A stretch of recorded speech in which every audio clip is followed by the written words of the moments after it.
My life on the afternoon of Wednesday, August 6th, 2025, had reached a state of perfect, crystalline desperation. I was sitting at my small metal desk at the Bayview Community Outreach Center in San Francisco, a place that ran on good intentions and the constant, imminent threat of insolvency. I was a social worker. My job was to help people who had fallen through the cracks. People who were losing their homes, their hope, their footing in a city that was actively trying to erase them. I was good at my job. I was passionate about it. And it paid me a salary that was in the cruelly expensive ecosystem of San Francisco. A statistical joke. The eviction notice was taped to my apartment door. A stark white flag of surrender. I had 2 weeks to come up with 2 months of back rent, an amount that was, to me, as unattainable as the dark side of the moon. I was 29 years old. I had a master's degree. I worked 60 hours a week helping the most vulnerable people in my city, and I was about to be homeless. The irony was so bitter it made my teeth ache. My phone rang. The caller ID was a name that always brought with it a complex cocktail of familial obligation and quiet. Soul-deep dread, Aunt Cynthia. Anna, darling. Her voice chirped, a sound as crisp and cold as a shard of ice. Ah, I trust you haven't forgotten about dinner tonight. 7 o'clock, don't be late. It was not a question. It was a summons. Of course not, Auntie, I said, my voice a bland, polite mask. I'll be there. Good, she said. And do try to wear something presentable. My husband is bringing a colleague from the firm. The unspoken addendum, try not to look like the poor relation for once, hung in the air between us. I hung up the phone and stared out the window at the gray, foggy San Francisco afternoon. A mandatory family dinner at the Mariano Mansion in Pacific Heights. It was the last place on earth I wanted to be. My father's family, the Marianos, were real estate royalty in the Bay Area. They were a dynasty of ruthless developers and cutthroat investors. And I, the daughter of my father's one great act of romantic rebellion, is marriage to my late mother. A beautiful, brilliant, penniless immigrant from a small town in the Philippines called Sibalam was a constant walking, talking embarrassment to them. I was the ghost of their brother's brief, inexplicable foray into sentimentality. I did not fit.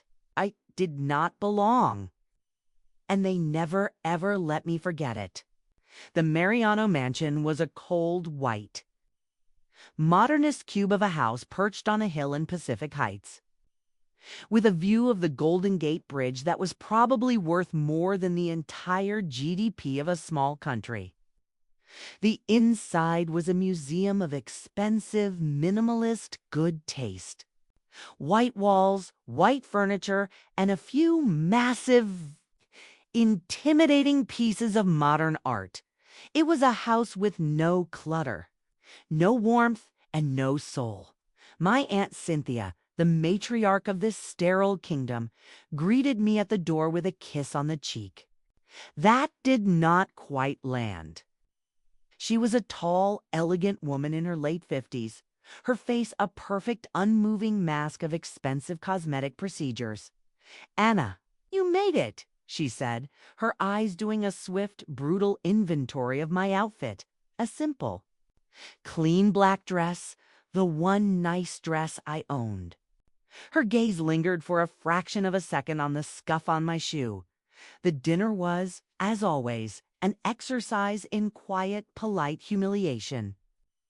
My uncle, a man whose personality had been completely subsumed by his wife's, asked me condescending questions about my little charity job. My 2 cousins, both of whom were vice presidents at the family firm, talked loudly about their recent ski trip to Gstaad and the new Teslas they had just bought. I was the designated audience for the performance of their own fabulous lives. The main event, I knew, would come after the dessert plates were cleared. It was the reason I had been summoned. My aunt's annual State of Anna's Life address. So she began dabbing her lips with a linen napkin. Your father tells me you're having some trouble with your apartment. It's a tough rental market, I said, my voice a quiet, non-committal murmur. Yes, she said, her eyes glittering with a cold, predatory light. San Francisco is a city for winners. It can be very unforgiving for those who are. Struggling, she let the insult land. Which brings me to my proposal. Your uncle and I have been discussing your situation, and we feel that, as a family, we have a responsibility to help. I felt a flicker of hope, a small, stupid, and immediately extinguished spark. She was not going to offer to help with my rent. She was not going to offer me a loan. She was going to offer me a cage. You're a smart girl, Anna, she continued, her voice full of a false, syrupy warmth that was more insulting than her usual coldness. But you have your mother's heart, which is a lovely, sentimental thing, but it doesn't pay the bills in the real world. The casual, dismissive swipe at my dead mother, the kindest, strongest woman I had ever known, was a familiar pain, a dull ache I had been living with my whole life. Your career in social work, she said, her fingers making little air quotes, is a noble hobby, but it is not a profession. You are almost 30 years old. It is time to get serious about your life. She leaned forward, the benevolent queen bestowing a great gift upon a lowly peasant. We have an opening at the firm, an administrative assistant in the marketing department. It's not glamorous, I know, but it's a real job with a real salary and a clear path for advancement if you apply yourself. There it was. The pity job. She was offering me a chance to be a glorified secretary in her soulless corporate empire. A chance to be indebted to her, to be under her thumb, to spend my days fetching coffee for my own smug, successful cousins. It was not an act of generosity. It was an act of conquest. She was not trying to save me. She was trying to own me. I'll think about it, I whispered, the words tasting like ash in my mouth. There's nothing to think about, she said with a cool finality. You start on Monday. I'll have HR send you the paperwork. I walked out of that house and into the cold, foggy night, my soul feeling like it had been scraped raw. I felt utterly, completely, and hopelessly defeated.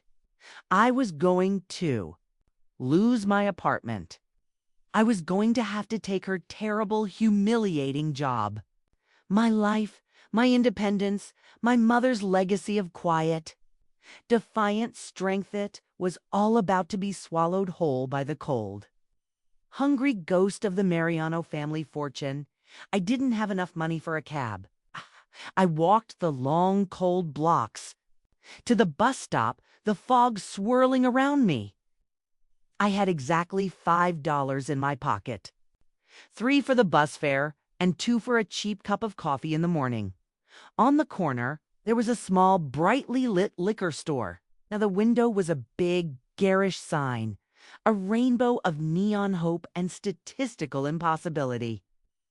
Powerball jackpot, $150 million.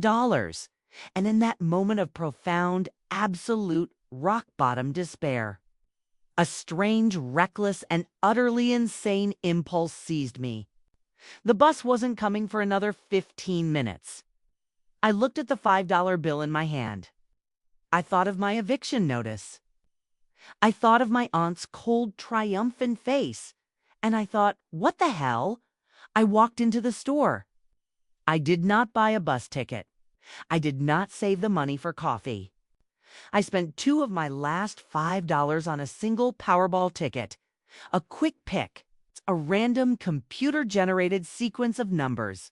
A Hail Mary pass to a God I didn't believe in. It was not an act of hope.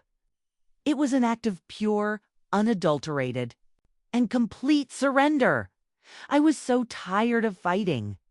I was so tired of losing. So I bought a ticket and I let the universe decide. The long, cold walk home felt like a walk of shame. I had not just been defeated by my family. I had been defeated by my own life. I got back to my apartment, the eviction notice on the door a silent, mocking greeting. I put the lottery ticket on my kitchen counter and I forgot about it. The next few days were a gray, hopeless blur. I started packing my life into cardboard boxes. I emailed my aunt's HR department and formally accepted the pity job. The resignation from my own job from the work I loved was the hardest thing I had ever had to write. I was a ghost haunting the final dying days of my own life. On Saturday, I was cleaning out my wallet, throwing away old receipts when I found it. The lottery ticket. I had completely forgotten about it. The drawing had been 2 nights ago. I almost threw it in the trash. What was the point? But a small, masochistic part of me wanted to see the final confirmation of my own failure. I wanted to see in black and white that my numbers had not won. I pulled up the lottery website on my laptop. The winning numbers were displayed in a cheerful, colorful line. 122-127-3645. Powerball 19. I looked at the numbers on my ticket. My heart a dead, heavy thing in my chest. The first number was 12. A coincidence? The second number was 21. My heart gave a small, strange flutter. The third number was 27. No, the fourth number was 36. It's not possible. The fifth number was 45. It cannot be. My hands were shaking. I looked at the last number, the red Powerball. On the screen, it was 19. On my ticket, it was 19. I stared at the ticket. I stared at the screen. I checked the numbers again and again. They were the same, every single one of them. They were a perfect match. At the top of the webpage, a cheerful, celebratory banner read, "One winning ticket sold in San Francisco, California. Grand prize, $150 million. I stood there in the middle of my half-packed, half-dead life, and the world just stopped. The sounds of the city outside my window faded into a distant hum. My own breathing seemed to stop. The only thing that was real was the small, flimsy piece of paper in my hand. A piece of paper that had just detonated my entire reality. I did not scream. I did not cry. I did not jump for joy. I just stood there, in the ruins of my old life, and a slow, quiet, and slightly terrifying laugh began to bubble up from the very bottom of my soul. The game was not over. The game had just, finally and gloriously, begun. The morning after you discover you are worth $150 million is a profoundly strange and anticlimactic experience. I woke up in my cramped, half-packed apartment, and for a moment, the world was exactly the same. The same eviction notice was still taped to my door. The same gray, foggy San Francisco sky was outside my window. The same crushing weight of my own failure was settled in my chest. And then my eyes landed on the small, flimsy piece of paper on my nightstand. The lottery ticket, it was real. The first thing I felt was not joy, but a deep, primal, and utterly paralyzing wave of terror. A number that big is not a windfall. It's a target. I thought of the stories you hear the lottery winners who are bankrupt in 5 years, hounded by scammers, betrayed by their own families. Their lives destroyed by the very thing that was supposed to save them. My family. I thought of Aunt Cynthia. I imagined her face if she knew. The false, predatory smile. The sudden, suffocating interest in my well-being. I knew, with an absolute and chilling certainty, that if I was not smart, if I was not careful, her pity job would be the least of my worries. She would not just want a piece of my new life. She would want all of it. My grief from the night of the humiliating dinner was gone, burned away by the sheer, terrifying scale of my new reality. My quiet, desperate life was over, and a new, high-stakes and very dangerous game was about to begin. I was no longer a social worker. I was now the CEO of my own survival. Okay. And my first order of business was to build a fortress. My first calls were not to my family. Save. They were to the two things my family respected above all else: lawyers and money. Managers? I spent the entire day on my laptop, not packing boxes, but conducting the most important research of my life. I was looking for a specific kind of lawyer, not a flashy personal injury attorney, but a quiet, discreet, and ruthless estate lawyer. The kind who specializes in making the wealth of the super-rich disappear into a labyrinth of trusts and holding. Companies. I found her in a small, elegant office in the financial district. Her name was Elizabeth Sterling, a woman with silver hair, a voice like polished steel, and a reputation for being the most discreet and formidable lawyer in San Francisco. 150 million. She said, looking at a scan of my ticket, her face showing no more emotion than if I had shown her a grocery receipt. A significant but manageable logistical problem. She laid out the plan. We would not claim the prize as Anna Mariano. We would create a blind trust, a legal entity with a boring, anonymous name. The trust would be the official winner. I would be the sole secret beneficiary. She would be the trustee, the public face. My name would appear on no public documents. To the world, the winner of the jackpot would be a faceless, nameless entity. I would be a ghost. And the family? I asked, my voice a low whisper. They will never know, she said, her eyes meeting mine with a cool, professional reassurance. Unless you tell them. My advice: don't. While Elizabeth was building my legal fortress, I had to begin my own performance. I had to play the part of the defeated niece. I called my Aunt Cynthia. Auntie, I said, my voice a perfect, humble, and broken thing. I've thought about your offer, and I'd like to accept. I'm so grateful for the opportunity. Course you are, dear, she said, her voice full of a smug, triumphant satisfaction. It's the sensible choice. I'll see you on Monday, and so began my double life. My days were a masterclass in humiliation. I would show up to the gleaming, soulless offices of Mariano Realty, dressed in my one sensible blazer. My job as the new administrative assistant was a collection of all the tasks my arrogant cousins felt were beneath them. I made coffee.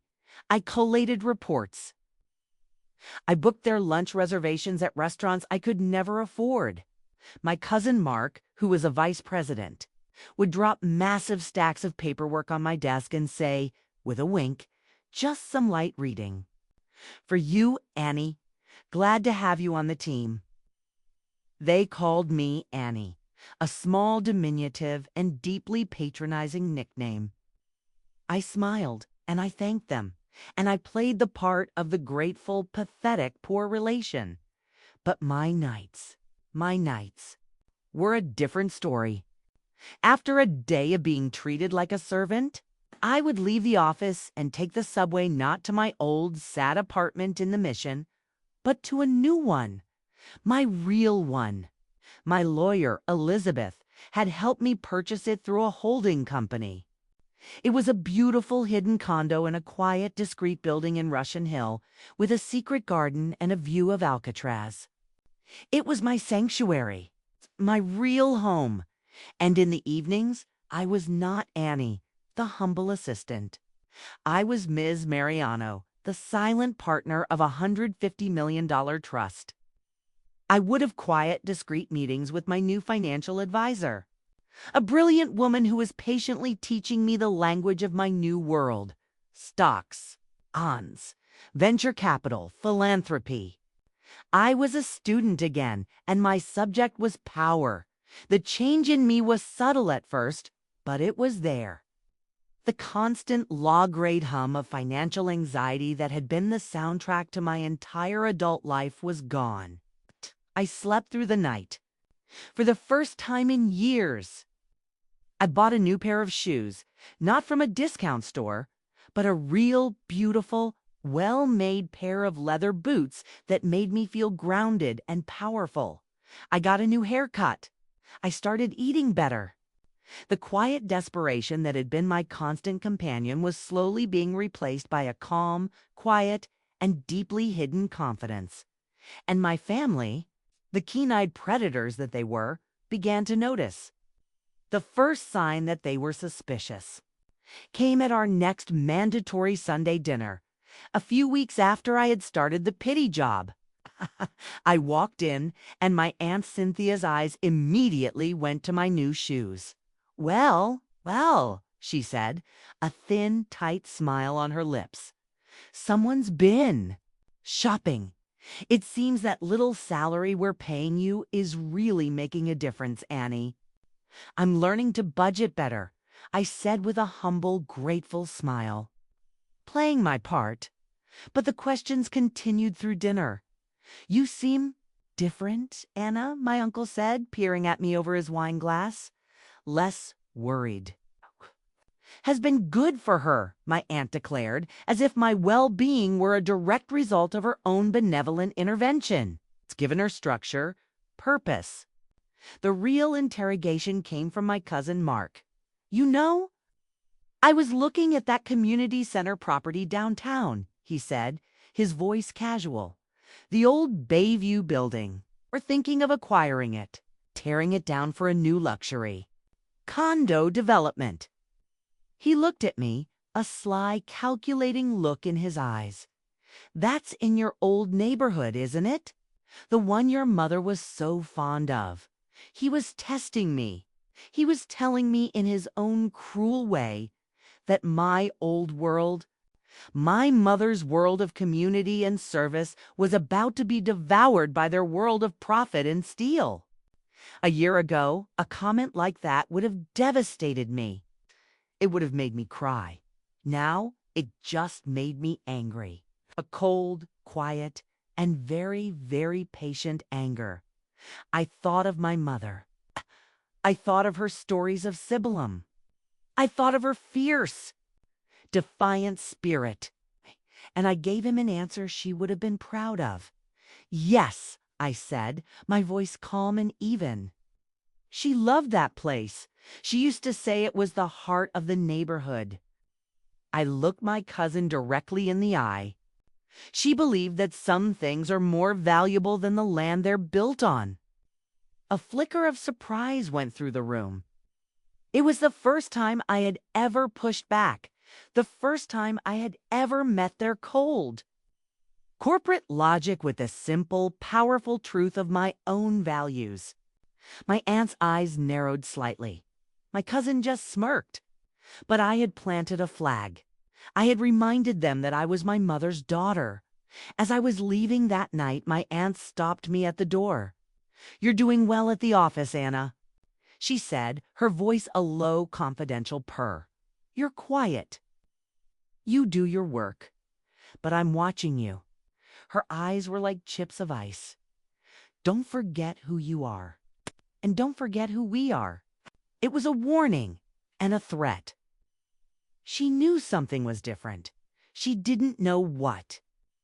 But her predatory instincts were telling her that the wounded, helpless little mouse she had taken into her house was starting to look and sound a lot more like a snake. I walked out into the cool San Francisco night, a small smile on my face. She was right. I was different. I hadn't forgotten who I was. I was finally, after all these years, remembering. I was the daughter of a woman from Sibilum, a woman who knew how to fight. And I was the secret owner of a $150 million fortune. My aunt had no idea who she was watching. And for the first time in my life, I knew, with an absolute and thrilling certainty, that I was going to win. My first month as an administrative assistant at Mariano Realty was a master class in the art of becoming invisible. I was Annie, the quiet, sad, and vaguely incompetent niece who had finally been forced to accept the charity of her betters. I perfected the role. I made myself small. I kept my eyes downcast. I mastered the art of the humble, grateful smile. I fetched coffee. I made photocopies. I sorted mail. I became a piece of the office furniture, a quiet, functional cog in their vast, soulless machine. And from this perfect, invisible vantage point, I watched. And I listened my cubicle, a tiny gray box in a forgotten corner far from the executive offices, was the best seat in the house. I was the keeper of the trash, the shredder of documents. And people, I learned, are incredibly careless with the things they throw away. I would find draft proposals with financial details in the recycling bin. I would see confidential memos left on the printer. I became a silent, meticulous archivist of their corporate sins. My cousins would have loud, boastful conversations on their speakerphones, completely forgetting that the quiet girl in the corner was fluent in the language of their business. My Aunt Cynthia would walk through the office, barking orders into her phone, revealing details of her strategies, her targets, her ruthless ambition. They did not see me as a threat. They did not, in fact, see me at all. And that was the single greatest mistake they could have possibly made. It was during my second month, while sorting a mountain of interoffice mail, that I found it. The target. It was a thick, glossy project proposal bound in blue leather. The title on the front was simple and, in the context of my family, almost laughably evil. The Bayview Renaissance Project. Bayview. My blood ran cold. The Bayview Community Center was not just a building to me. It was a sacred place. It was a sprawling, slightly run-down, but vibrant and beautiful old building in the heart of the Mission District, the neighborhood where my mother had first lived when she came to America from the Philippines. She had volunteered there.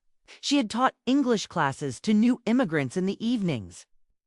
She had organized community potlucks in its large, echoing main hall, filling the space with the smell of lumpia and adobo and the sound of a dozen different languages. It was the place where she, a lonely immigrant, had built her first community.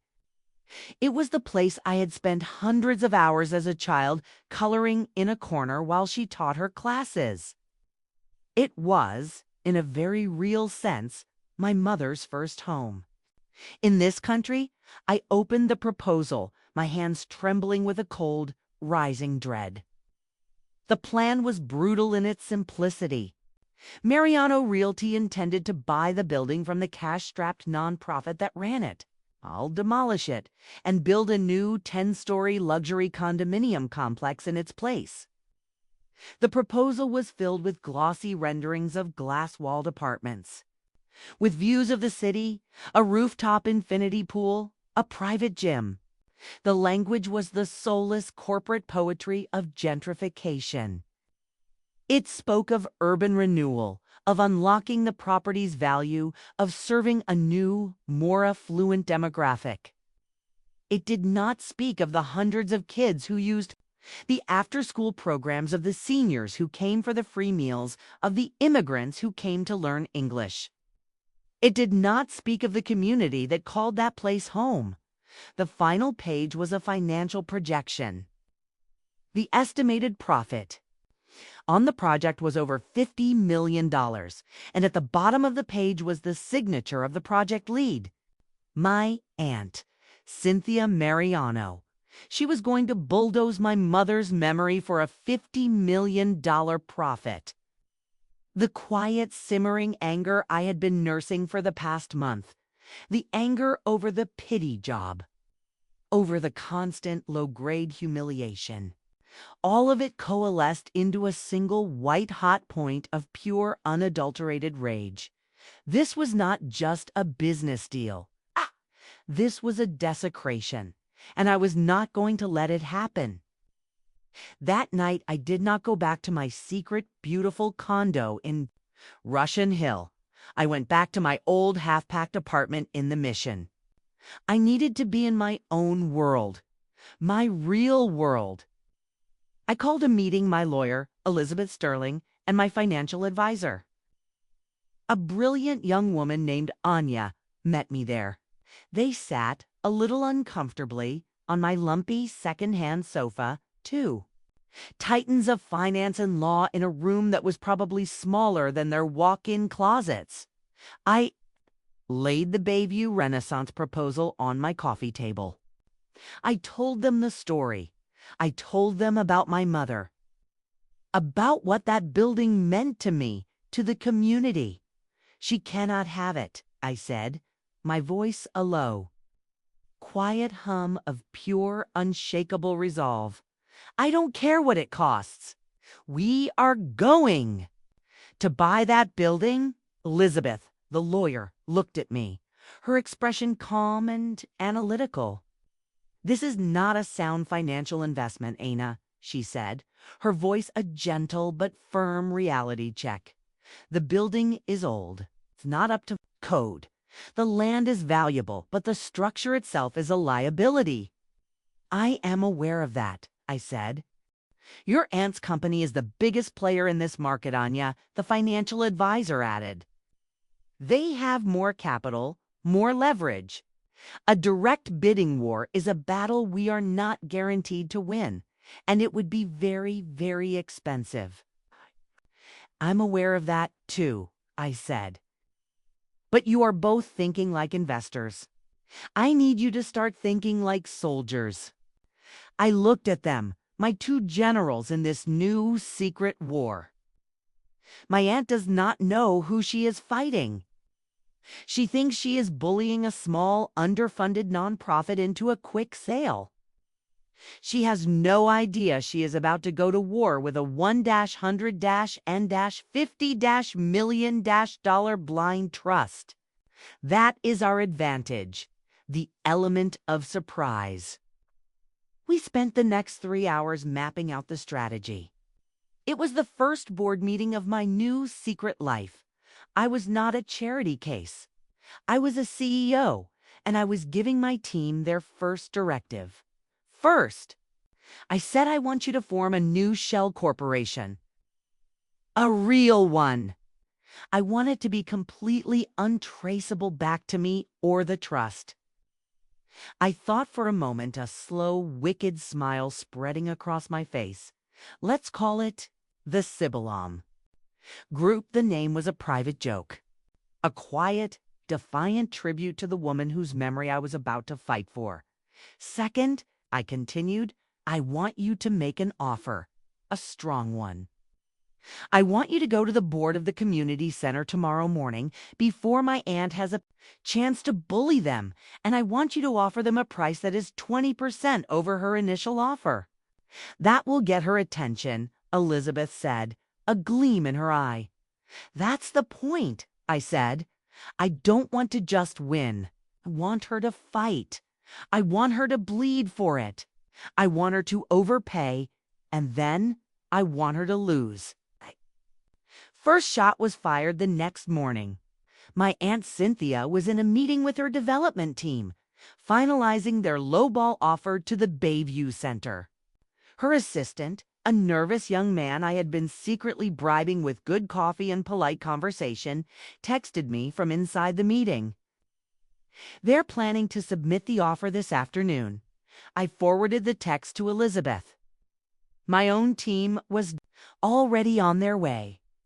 At 11 a.m., a lawyer from Elizabeth's firm, representing the mysterious, newly formed Sibalam Group, walked into the Bayview Community Center and made a cash offer that was $2 million higher than the one Cynthia was still planning.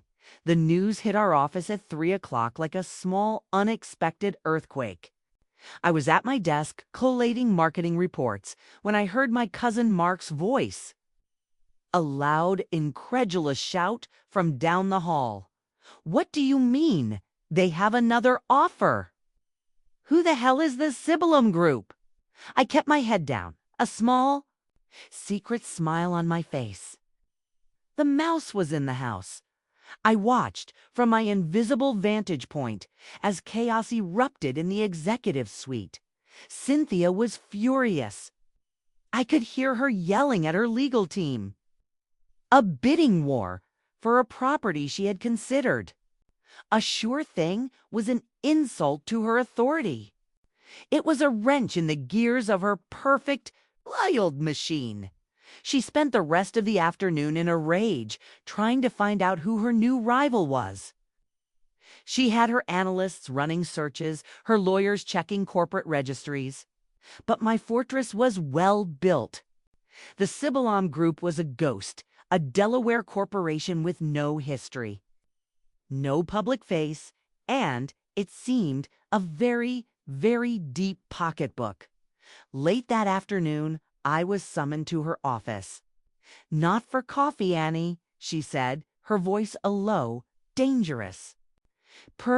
You grew up in the Mission. You know the area. Have you ever heard of a company, a community group, called the Sibalam Group?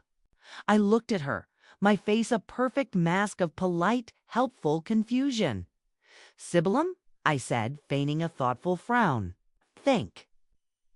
I think that's the name of the small town my mother was from in the Philippines. Why? Her eyes narrowed. A flicker of something suspicion. Coincidence? Before she dismissed it. No reason, she said. It's just a new player in the market. Never mind. You can go. I walked back to my desk, my heart a triumphant drum. She had the clue. She had the answer right in front of her. But her own arrogance, her own deep-seated, spicisive prejudice against my mother's poor provincial background made her completely blind to it.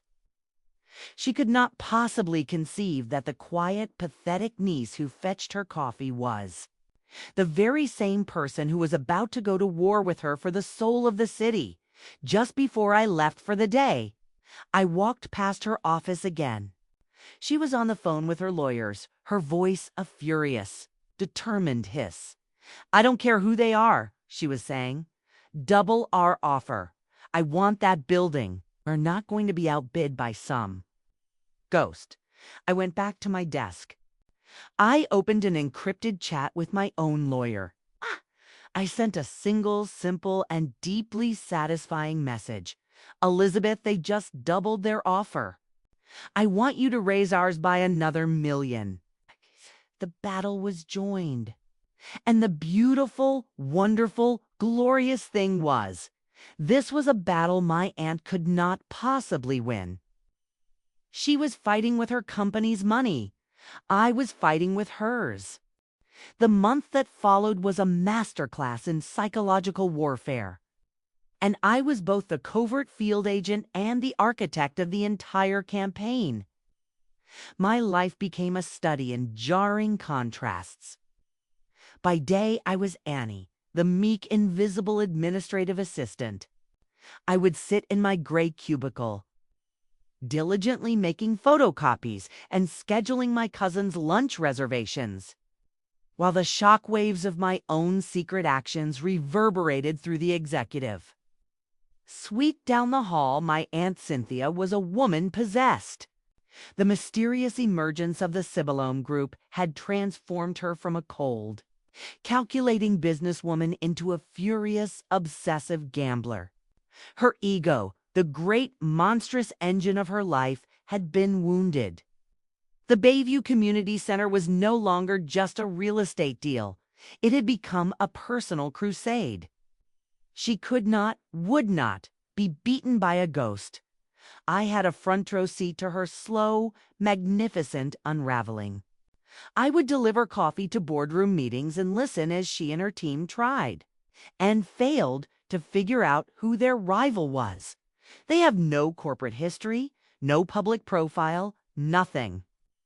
My cousin Mark would complain, his usual smug confidence, replaced by a frustrated whine. It's a ghost company with an apparently bottomless bank account. It makes no sense. Find out who they are. Cynthia would snarl, her voice a low, dangerous growl. I want names. I want leverage. I will not be made a fool of by some upstart amateur. And I would stand there, quietly refilling her. Water glass, my face a mask of polite, subservient neutrality, while on the inside, I was a symphony of pure, unadulterated, and deeply satisfying joy. The upstart amateur was the girl she was about to ask to run down to the deli to pick up her turkey on rye. And by night, I would shed the skin of Annie and become the CEO of the Sibyllome Group. I would sit in my beautiful, secret condo, the lights of San Francisco glittering below. And I would be on secure conference calls with my General Elizabeth, my lawyer, and Anya, my financial advisor. Mariano Realty just submitted a new bid. Anya would report, her voice crisp and professional. $22 million. They're starting to leverage assets from their other projects to cover it. It's an emotional bid, not a rational one. They're overextending. Good, I would reply, my voice calm and steady. Let her get emotional. We'll stay. Rationale? I would look at the numbers, at the analysis of my aunt's company that my team had prepared, counter with 23.5, and make it a cash offer, no contingencies. Want to increase the pressure. The bidding war was a brutal, escalating affair. The price of the Bayview Center, a property worth at most $15 million, soared. $20 million, $25, $30, with every new offer. I was forcing my aunt to dig deeper, to sacrifice more, to bleed her company's resources for the sake of her own pride. It was a slow, quiet, and exquisitely painful financial exsanguination. And I was the one controlling the flow of blood. One Saturday, in the middle of this high-stakes corporate war, I felt a desperate need to reconnect with the reason I was fighting. I took a bus to the Mission District. I went to the Bayview Community Center. The place was just as I remembered it from my childhood.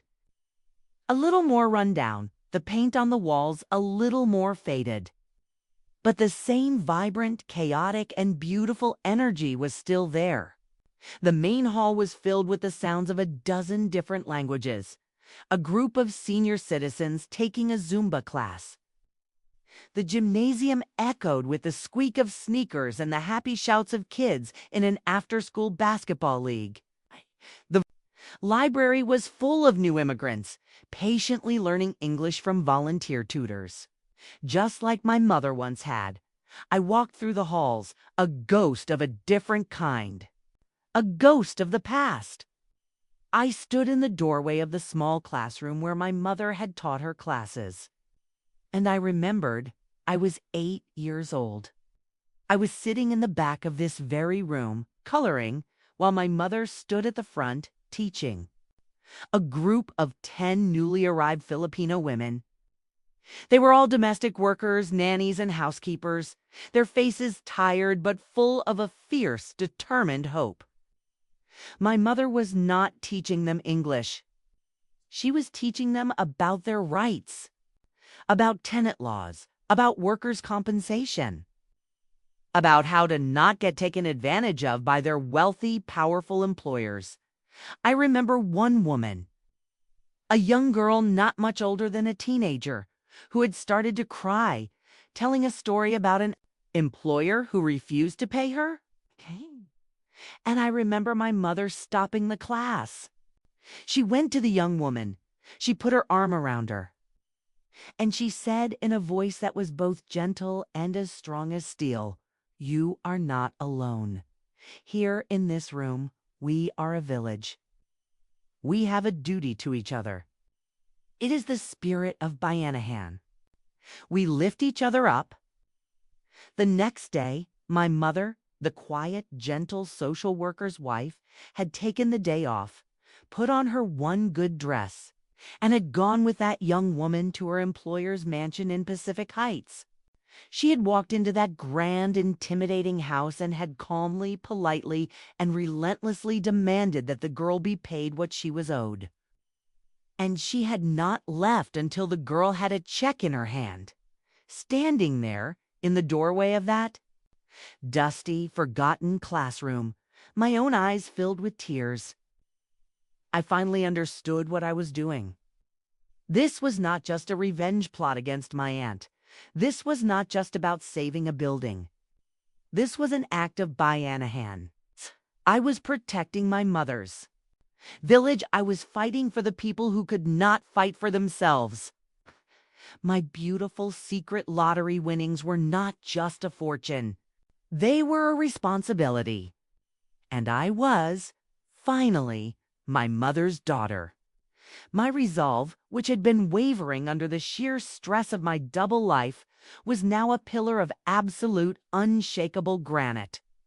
I was going to win this war, whatever it cost. The final battle came 3 weeks later. The nonprofit that owned the Bayview Center, overwhelmed by the bidding war, announced a final binding sealed bid auction. Each party would submit one final best and final offer in a sealed envelope. The highest bid would win. There would be no more counteroffers. This was the end game. The day the bids were due, the atmosphere at Mariano Realty was like a funeral. The company was stretched to its limit. My aunt had been forced to liquidate assets from 2 other profitable projects to fund her obsessive quest for the Bayview property. She had, I knew from a document I had found on the shredder, even taken out a high-interest private loan. She was gambling the entire company on this one single deal. I was in the main boardroom serving coffee as she and her team debated their final number. They were pale, exhausted, and terrified. "Cynthia, this is insane," her own husband. My uncle had pleaded, "We're already leveraged to the hilt. Another $5 million could break us if the market turns.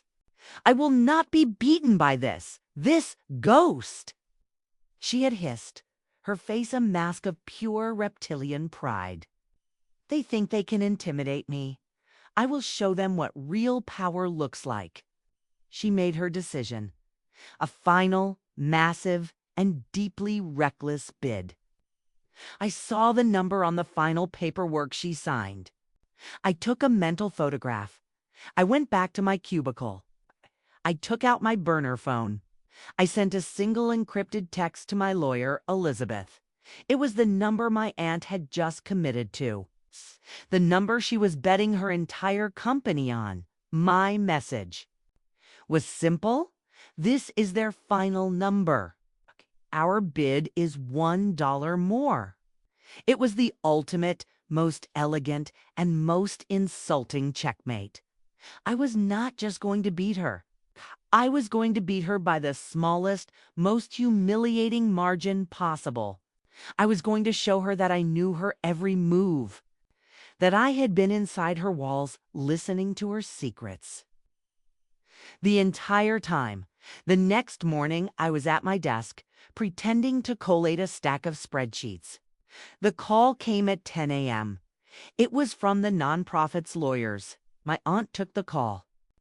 In her glass-walled office, her entire executive team gathered around her. I watched. I saw her listen. I saw her confident, arrogant posture slowly begin to stiffen. I saw her knuckles go white as she gripped the phone, and then I saw her face crumble. It was a slow, beautiful, and utterly magnificent implosion. Look of pure, uncomprehending, and absolute defeat. She had lost. She didn't yell. She didn't scream. She just quietly placed the phone back in its cradle. She looked out through the glass walls of her office, her eyes empty, vacant. She looked right at me, at her quiet, pathetic, invisible niece. But she didn't see me. She was looking at a ghost. The ghost of her own hubris. I kept my head down, my face a mask of calm, boring, and diligent work. The war was over. And the quiet, invisible girl from the mailroom had just conquered the entire, glittering, and now crumbling kingdom. The news of Mariano Realty's failed bid for the Bayview property landed in the office not with a bang, but with a stunned, deathly silence. I was the one who delivered the official notification email from the seller's lawyers to my aunt's office. I placed the single sheet of paper on her massive, polished desk and retreated back to the safety of my own invisibility. Through the glass walls of her office, I watched her read it. I watched her confident, regal posture slowly stiffen. I watched her face, a carefully maintained mask of aristocratic calm, crumble into a ruin of pure, uncomprehending rage. The silence was soon broken. For the rest of the afternoon, a storm of fury raged within that glass box. She screamed at her husband. She screamed at her sons, my cousins. She screamed at her legal team over the speakerphone, her voice a shrill, piercing shriek that cut through the entire office's quiet hum. Find them. She kept yelling, her voice hoarse with rage. I want a name. I want a face. Who is the Sibyllum Group? How did they know our number? Find them and destroy them. I don't care what it costs. I sat at my small gray desk, diligently collating spreadsheets, the calm, quiet eye of the hurricane I had created. I listened to my family tear itself apart, consumed by the paranoia and suspicion I had so carefully seeded. My cousin Mark accused his own father of leaking the bid, trying to undermine him. My uncle accused my aunt of reckless, egotistical gambling that had put the entire company in jeopardy. Their perfect, powerful, and ruthless family unit was fracturing, crumbling under the weight of a single, unexpected defeat. My revenge was not just the loss of the building, it was this. The beautiful, chaotic, and deeply satisfying implosion of their own toxic dynasty. They never once suspected me. How could they? I was just Annie, the quiet, pathetic, charity case niece, the girl who fetched their coffee, the girl with her mother's soft provincial heart. They were looking for a rival, a corporate predator on their own level. They were looking for a shark. They would never think to look at the small, quiet, and completely invisible remora swimming silently in their wake.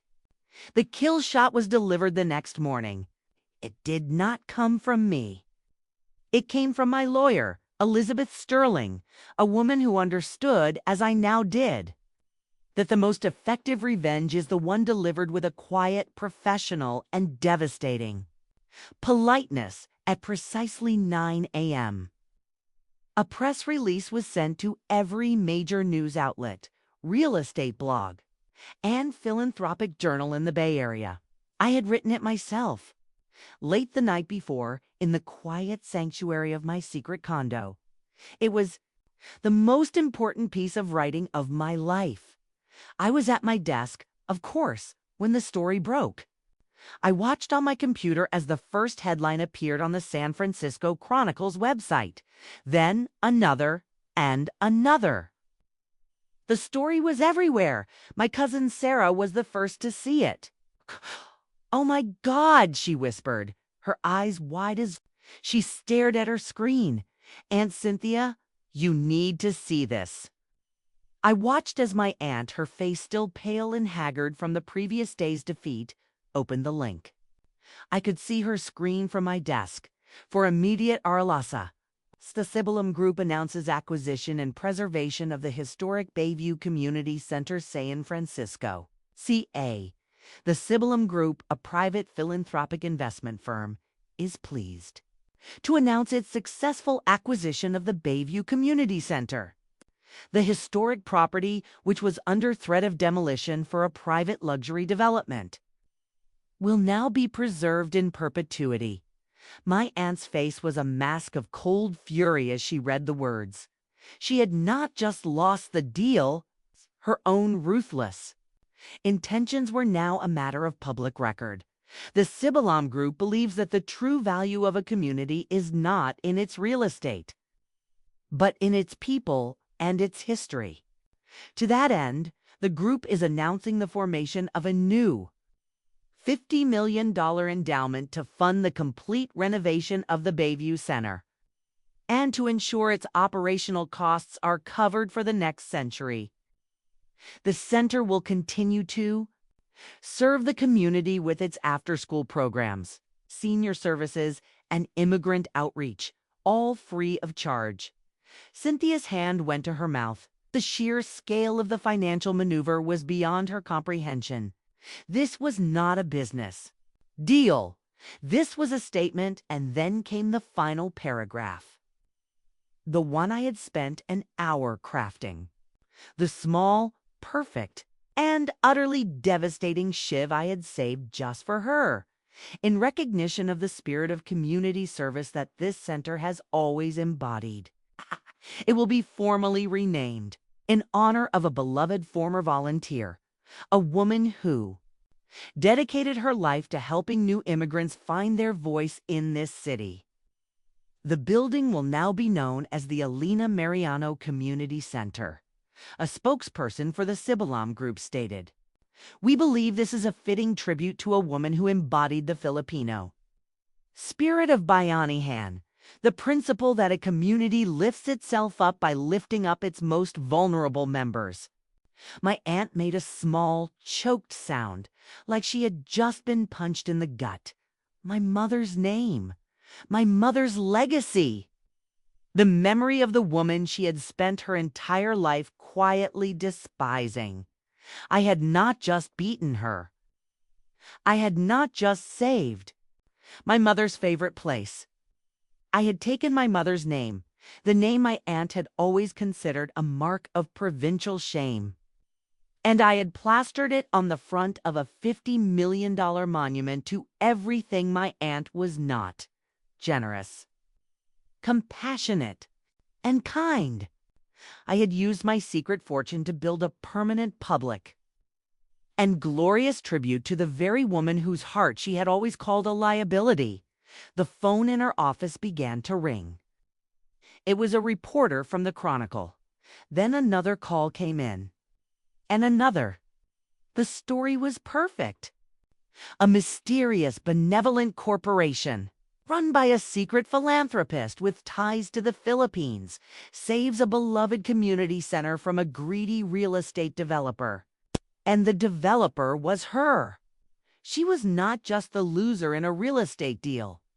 She was now officially the villain in a beautiful, heartwarming, and very public fairy tale. Her humiliation was absolute, and it was permanent. I stood up from my desk. I picked up the small, empty cardboard box that had held my few pathetic personal belongings. And I walked to her office. She was sitting at her desk, staring into the middle distance, a broken, defeated woman. She looked up as I entered, her eyes full of a dead, hollow light. I did not say a word about the community center. I did not gloat. I simply placed my letter of resignation on her desk. "What is this?" she whispered, her voice a dry rasp. I'm resigning, Auntie," I said, my voice quiet, and for the first time in her presence, completely devoid of fear. "I've decided to go back to social work. I think that's where my heart is. It's where my mother's heart was." She stared at me, her mind clearly struggling to process this one final small act of defiance. But she would never know. She would never make the connection.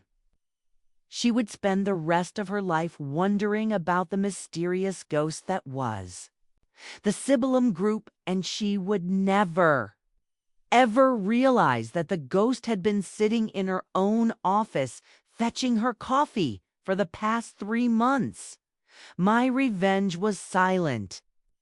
It was secret. And that was the most perfect part of it all.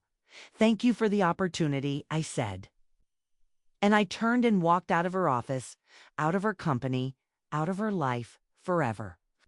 A few weeks later, I was back where I belonged. I was at the Bayview Community Center, or, as it was now called, the Elena Mariano Community Center.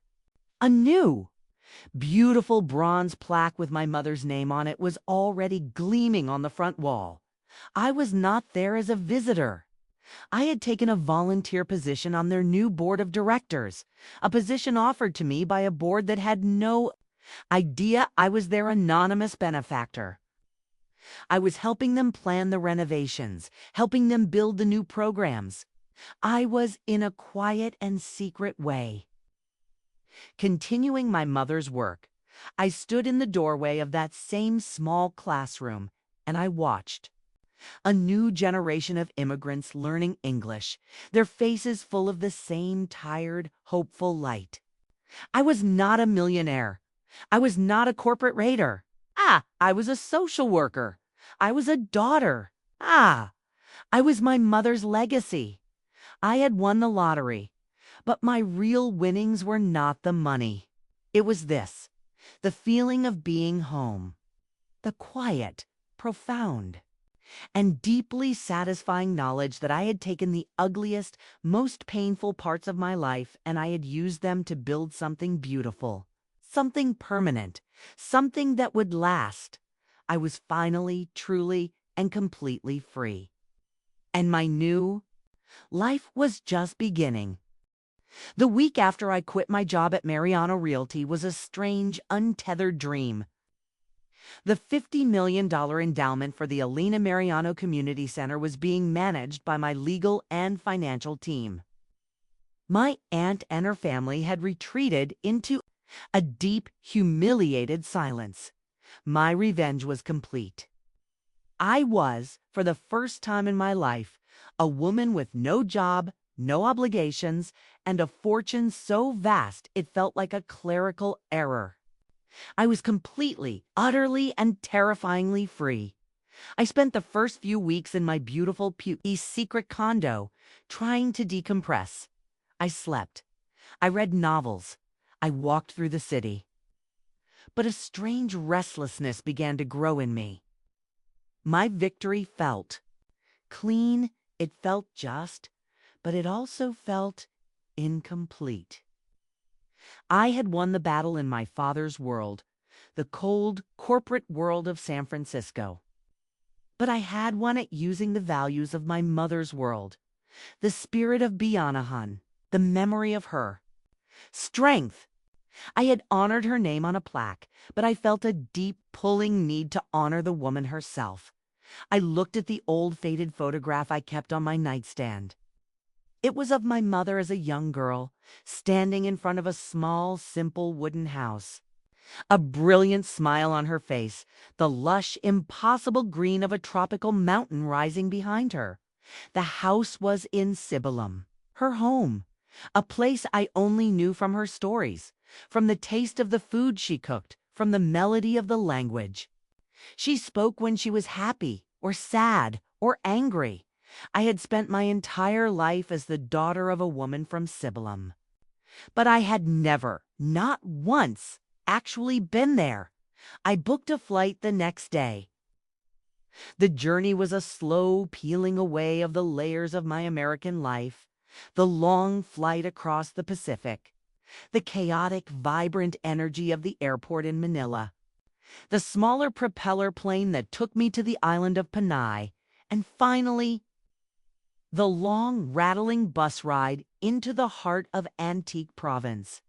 With every kilometer, the concrete and glass of the world I knew dissolved, replaced by a world of brilliant green rice paddies, of slow, majestic carabaos, of small, colorful towns clustered around ancient, Spanish-style churches.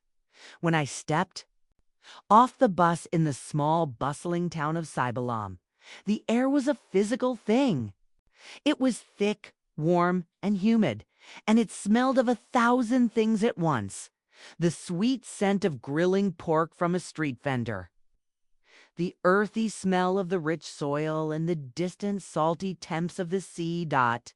An old woman was waiting for me at the bus station, my Lola Faye, my mother's older sister. I had only ever seen her on video calls. In person, she was smaller, her face a beautiful, intricate map of a life well lived. She didn't say anything. She just opened her arms, and I walked. Into them, it was like hugging my mother's ghost. It felt like coming home. The old family home was exactly as it was in the photograph, a simple, beautiful house of dark wood, raised on stilts with a wide, welcoming porch. My entire extended family, my mother's family, was there. Titos, titas, a dozen cousins I had never met. They were not the cold, appraising Marianos. They were warm and loud, and they all wanted to hug me, to feed me, to know everything about me. They looked at me, and they did not see the disgraced social worker or the secret millionaire. They saw Elena's daughter, and that was all that mattered. For the next week, my Lola Faye became my guide. She took me on a tour of my mother's life. Not the life of the immigrant wife in San Francisco. It's the life of the girl from Sibyllum. This, she said, as we stood in the cool, dim light of the ancient stone church, is where your mother was baptized. She sang in the choir here. Her voice was like an angel. We walked through the chaotic, vibrant public market. Here, Lola Faye said, pointing to a small stall selling vegetables, is where your mother would sell calamansi from our garden. She was a very good businesswoman, even as a little girl. Very clever. We stood on the black sand beach, the waves of the Sulu Sea crashing at our feet. She loved the sea, my Lola whispered, her eyes distant. She would say that the sea was like life. Sometimes it is calm and beautiful. Sometimes it is a great storm. But it is always strong, and it always endures. With every story, with every place we visited, a new piece of my own identity, a piece I never even knew was missing, began to click into place. I had always thought of my mother's strength as a quiet, gentle thing, the strength of a social worker, of a volunteer. But here, in her hometown, I was discovering the source of that strength. It was the strength of a girl who had to be clever to survive, who had the spirit of a businesswoman in the market. Kay, who had the endurance of the sea in her very soul. The quiet, polite woman who had faced down a racist landlord in San Francisco was the same girl who had grown up in this tough, beautiful, and resilient place. The final stop on our tour was the most powerful. My Lola took me to a small one-room schoolhouse at the edge of the town. This is where your mother learned too. Read, she said. She loved this place more than anywhere on earth. She would stay here for hours after school, reading every book they had. She used to say that books were like boats. They could take you anywhere in the world. We looked inside. Small room was crowded with children, their faces bright and eager. But the books on the shelves were old, tattered, and falling apart. The roof was leaking in one corner. The single ancient computer in the corner was dark, broken.